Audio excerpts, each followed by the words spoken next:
শুভ সকাল বন্ধুরা। তো তোমরা সকলে কেমন আছো? আশা করছি যে যেখানে আছো খুব ভালো আছো আর সুস্থ আছো। আজ নতুন আরো একটি ভিডিও তোমাদের সকলকে জানাই অনেক অনেক ভালোবাসা।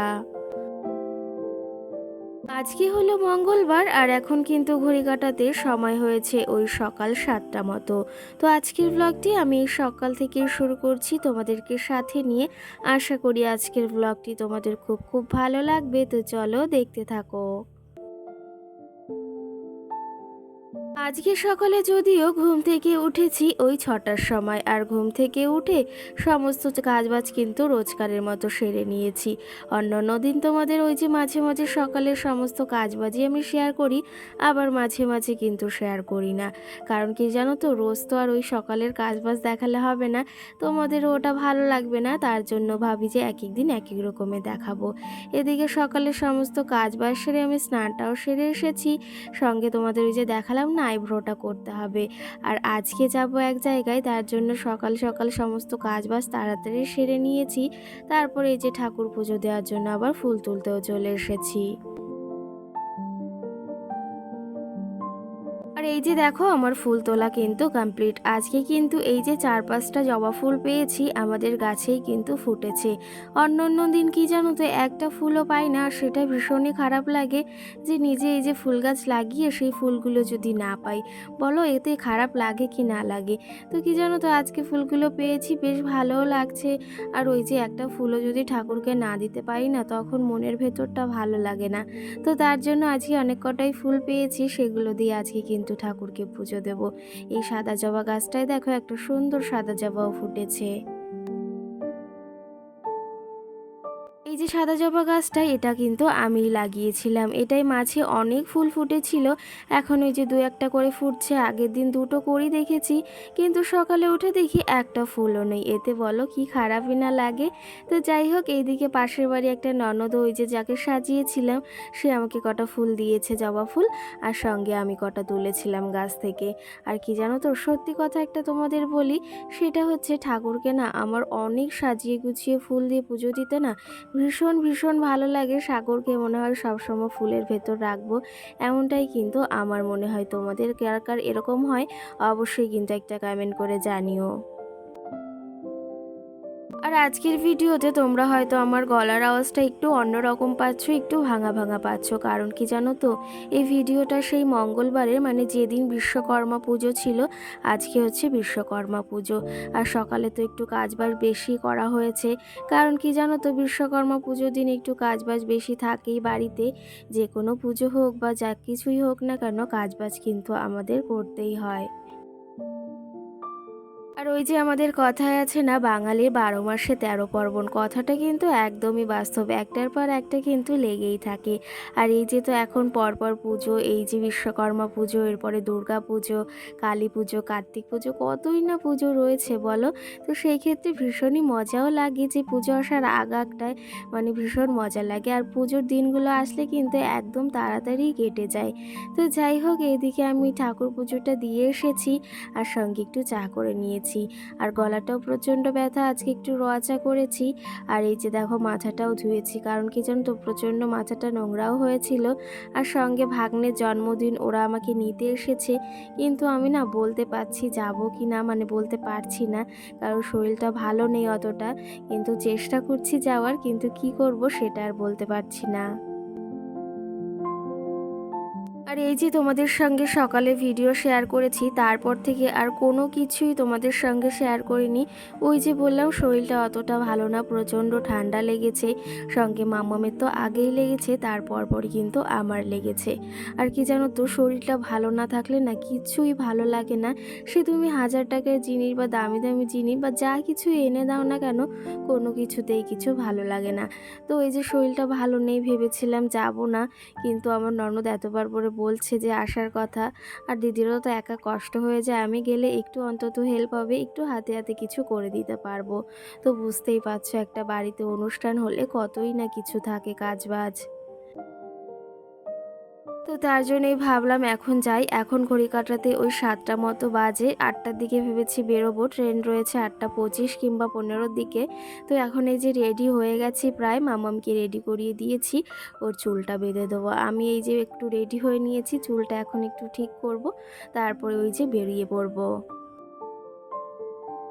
আর এই যে হচ্ছে ভাদ্র মাসের শেষ, আমি শুনেছি বা এই যে বিয়ের পর থেকে দেখেই আসি, ভাদ্র মাসে মানে শেষে কোনো বাড়িতে থাকতে নেই বা বাড়ি ছেড়ে যেতে নেই, বা ওই যে এই মাসের প্রথম যেখানে দিন কাটায় লাস্টেও কিন্তু একদম শেষে সেখানেই দিন কাটায়।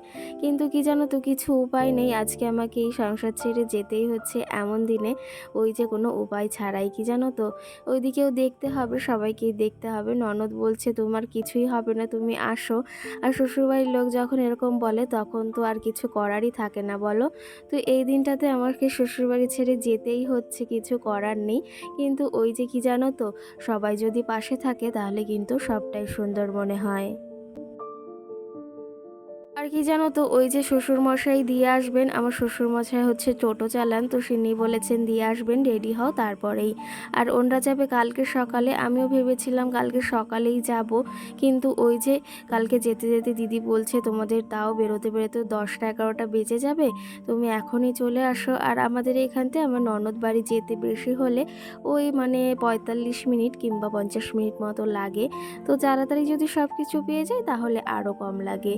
তো যাই হোক, এদিকে মামাম সোনাকে এই টপটা পরিয়েছি, ওই যে এনেছিলাম, কি মিষ্টিই না লাগছে বলো। এই দুটো ড্রেসই কিন্তু বিশালের মল থেকে আনা হয়েছিল।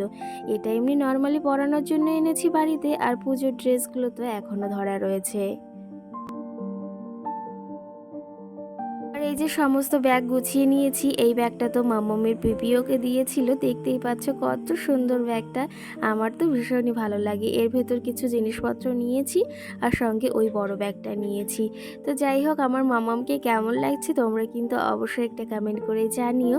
আর এই যে তোমাদের দাদা ভাইও কিন্তু চলে এসেছে। ও আমাদের ওই গোবরডাঙ্গা অবধি এগিয়ে দিয়ে যাবে, মানে এগিয়ে দিতে যাবে, তারপরেই ও আবার সকালে যাবে। তো চলো তবে এদিকে রেডি হতে হতে তোমাদের কিছু কমেন্টের রিপ্লাই দেওয়া যাক, আর সঙ্গে মাম্মামকেও রেডি করা যাক। আগের দিনের একটা ভিডিওতে চিকেনের ভিডিও শেয়ার করেছিলাম, যে চিকেনটা কিভাবে রান্না করলাম। সেখানে একজন কমেন্ট করেছে যে চিকেনটা এমনভাবে রান্না করেছো, মনে হচ্ছে টক রান্না করেছো, চিকেনে একটু বেশি করে তেল দিতে হয়। কি জানো তো, তেলটা আমি বেশিই দিই, কিন্তু কি জানো তো, আর সঙ্গে আমাদের স্কিনওয়ালা যে চিকেনগুলো সেগুলোই আনে বেশি। কিন্তু এই দিন ভাইকে বলেছে, তো ভাই এই মানে চিকেনটাই এনেছে। আর তাতে না বেশি পরিমাণে আমি তেলও দিইনি, যেহেতু মাম্মাম খাবে তার জন্য। তো সেই ক্ষেত্রে একটু বেশি মনে হচ্ছিল যে মানে একদম তরকারি টাইপের হয়ে গেছিলো। সত্যি কথা বলতে সেদিনের মাংসটা কিন্তু ওরকমই হয়েছিল। তুমি বলতে পারো সেই দিনের চিকেনটা কিন্তু তরকারি মতো হয়েছিল, একদমই কিন্তু টকের মতো হয়নি, আর খেতেও বেশ ভালো হয়েছিল। সবসময় যে তেল দিয়ে রান্না করলে সেই জিনিসটা ভালো হবে এমন কিন্তু নয়।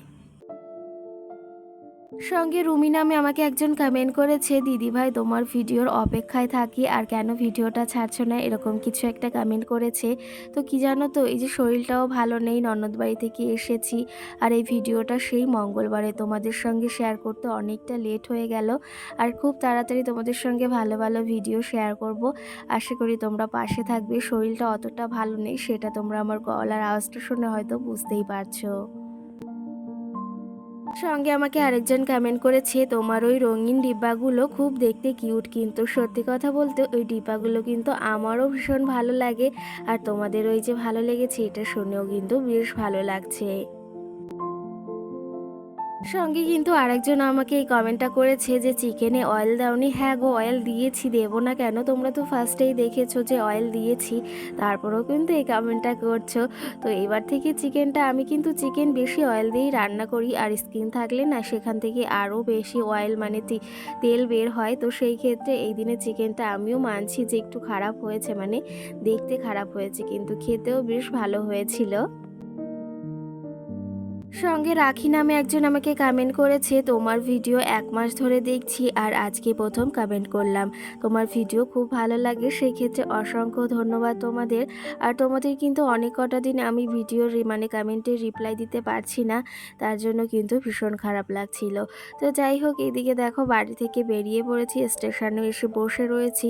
ট্রেনটা আসতে একটু লেট করছে, সময় আসে না জানো তো, একটু গিয়ে বসেই থাকতে হয়। আর দেখতেই পাচ্ছ পুরো স্টেশনটা ফাঁকা ফাঁকা রয়েছে। আর তোমাদের দাদাভাই তো ওই যে বললাম আমাদের এগিয়ে দিয়ে যাবে, আর তোমাদের মানে আমার শ্বশুরমশাই আমাদের কিন্তু স্টেশন অবধি ছেড়ে গেছেন। সঙ্গে দেবলীনা নামে আরেকটা বোন বা দিদিভাই এসে আমাকে কমেন্ট করেছে, তোমার চুলে কি দাও গো? আমার চুলে কিন্তু কিছুই দিই না, ওই শ্যাম্পুটা ব্যবহার করি আর একটু কন্ডিশনার ব্যবহার করি। এছাড়া ওই মাঝে দু একবার দিয়েছিলাম, তো মাঝে মাঝে মনে হয় একটু স্পা করার, কিন্তু সেই পার্লারে আর যাওয়াই হয় না। তো এইবার পুজোতে ভেবেছি একটু স্মুথনিং করব। প্রতিবার পুজোতেই মানে এই ৩-৪ বছর ধরে স্মুথনিং করানো হচ্ছে। আর কি জানো তো, আমার না ভীষণ ভালো লাগে স্মুথনিং করাতে। সঙ্গে স্বপ্না নামে আরেকজন কমেন্ট করেছে যে তোমাদের রান্না পুজো নেই। হ্যাঁ গো, আমাদের রান্না পুজো মানে ওই যাদের যাদের মানসী থাকে, তো তারাই কিন্তু আমাদের এখানে রান্না পুজো করে। তোমাদের তো অনেক দিন আগে একটা ভিডিও শেয়ার করেছিলাম, আমাদের ওখানে কিন্তু একদিনই হয়, মানে বছরে একবারই হয়। আর সেটা সকলে মিলেই ওই রাস্তার সাইডে রান্না করে। আর এই যে আমি কয়েকটা দিন ধরে দেখছি যে এক একজন এক এক রান্না পুজো শেয়ার করছে, কিন্তু আমাদের ওই নিয়মটা নেই। আমাদের কিন্তু ওই যে একটা বছরে একটা দিনই হয়, তো সেখানে ওই যে সবাই মিলে গিয়ে রাস্তার পাশে রান্না করে উনুনটা খুঁজে। আর কি জানো তো, বিয়ের আগে এরকম কোনো ঘটনা দেখিনি, বিয়ের পরই এখানে এসে যে কত কিছু দেখছি, আর সেটা দেখে মাঝে মাঝে অবাক লাগে। আর রান্না পুজোর কথা আগে কখনো শুনিনি, এই প্রথমই দেখছি মানে বিয়ের পরে। তো চলো তবে এদিকে এই যে দিদি বাড়িতে চলে এসেছি, সকলের জন্য একটু চা করে নিয়েছি, দুধ চা। আর এই যে সকলকে এখন দিতে যাব।